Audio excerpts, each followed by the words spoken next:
குருவே சரணம்.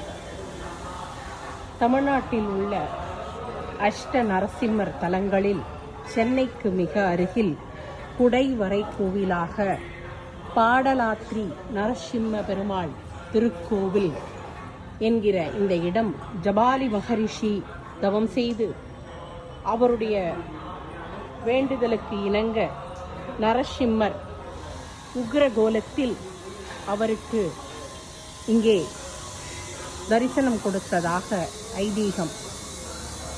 இறைவனை வேண்டும் மாத்திரத்தில் இந்த கலியுகத்தில் அருளும் தெய்வமாக நரசிம்மர் நமக்காக இங்கே அருள்பாலித்துக் கொண்டிருக்கிறார்.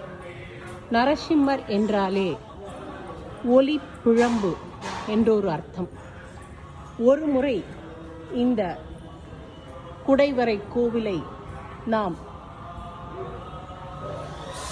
சுற்றி வரும் பொழுது நமக்கான வேண்டும் வரங்கள் அனைத்தையும் நரசிம்மர் இங்கே அருளுவார் என்பதில் சந்தேகமே இல்லை. ஜெய் நரசிம்மாய, ஜெய் நரசிம்மாய, ஜெய் நரசிம்மாய, ஜெய் நரசிம்மாய, ஜெய் நரசிம்மாய.